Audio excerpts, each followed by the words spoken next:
All right, Teachers' Day is an occasion that honours teachers and attempts to resolve some of the issues concerning their profession to attract the brightest young minds to this profession. Teachers are symbols of knowledge. They are among the most powerful forces in fighting for equality, education and development. Let's talk about this further. We are now joined via Zoom by South African Council of Educators Chief Executive Officer, Mokgalane. A very good afternoon to you, ma'am. Thanks very much for joining us here on SABC News.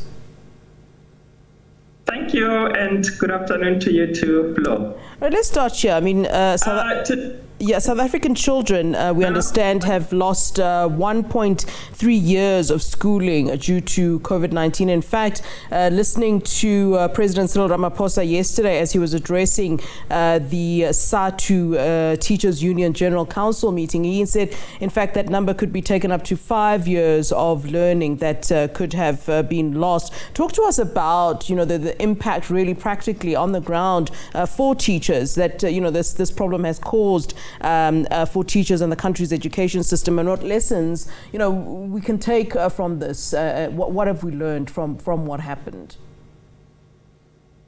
Thank you very much, Flo. One of the things that I can say from the lessons with regard to the learning losses is that all of us within the teaching profession needs to go back, reflect, and also look at the impact that has been there. For example, if you look at the foundation phase, which is in your primary schooling, it impacted a lot on your literacy and also your numeracy. It means we need to go back and have more educators being recruited. It means we need to go back, have more educators being capacitated and empowered to be able to deal with the impact that is there. Teachers have been used to brick and mortar classrooms in terms of going there and being able to teach. However, if we are to deal with the recovery plans and also the recovery process of making sure that we bring the losses closer to where they were before COVID-19, it really means from a human resource perspective, from continuing professional development, from infrastructure, there's a need for more classrooms, there's a need for more teachers, and also a need for more resources, need for more continuing professional development to make sure that our educators are capacitated to deal with the impact and challenges that they've experienced during COVID-19. It is for that reason that we are saying transformation begins with them, and it is for that reason also that we are appreciating them, because they did not throw their hands in the air. They had to adapt to the situation. They had to also adapt to double shifts that they did in the morning and also afternoon without any complaints. And at least they've tried to do something, and they deserve that recognition from the public and the rest of us. Yeah. And, when we talk about recognition, it's also important to talk about financial recognition. And this has been something that's been of grave concern to those who, who often speak on behalf of teachers, people who've become successful because of teachers, who said that it's actually a crime when we look at how little some of these amazing teachers are being paid. Is that something that, is being spoken about widely enough when it comes to remuneration of teachers?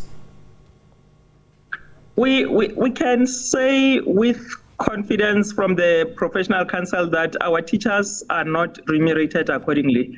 Their conditions of service are not up to scratch. And therefore, one of the things that the teacher unions in particular, together with the entire profession that is fighting for, is to make sure that we really take the teaching profession seriously. Yes, there are talks within government, there are talks within bargaining councils. However, there's always the issue around the economy of the country that is not doing well.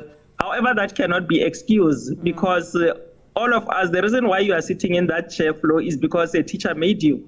And therefore, if we are serious about taking the teaching profession to greater heights and make sure that we impact on the social and economic situation of the country, we need to make sure that we really go in an extra mile as government to find financial resources in particular to be rewarding our educators accordingly. Yeah. While we're talking financial resources, but also the teacher well-being, it's something that we need to look into so that we we deal with the soul of the teaching profession that is also related to their working conditions. Yeah, you talk about teacher well-being and working conditions, and we were also talking about the issue of infrastructure when you were answering my first question.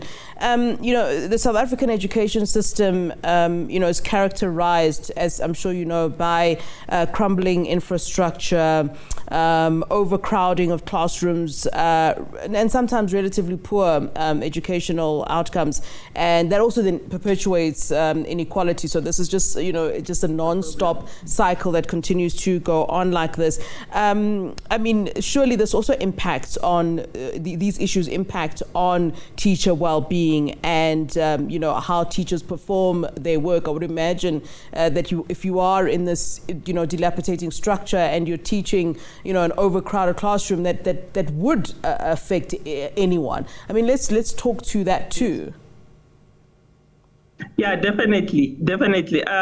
This is something also that the president spoke to yesterday, including the minister.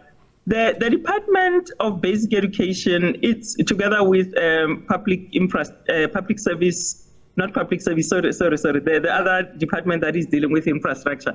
They are trying their utmost best to make sure that the backlog that is there with regard to infrastructure is being dealt with.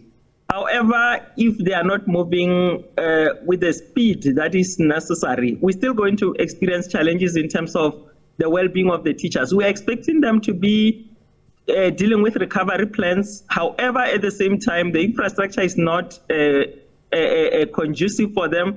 The classrooms, like you've said, are overcrowded, and therefore the vicious cycle goes on and on. But however, this is something that the president committed to yesterday in terms of making sure that the resources from both human resource and also the infrastructure are being dealt with.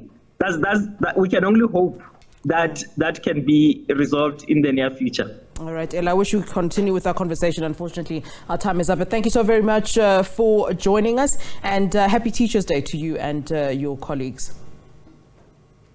Thank you very much, Flo. Thank you. All right. That is Ella Mokgalane, who is the South African Council of Educators Chief Executive Officer, talking to us, of course, on the back of the World Teachers Day today. And, of course, just yesterday, of course, President Cyril Ramaphosa, in his capacity as ANC President, addressing the SATU General Council meeting and speaking to some of these.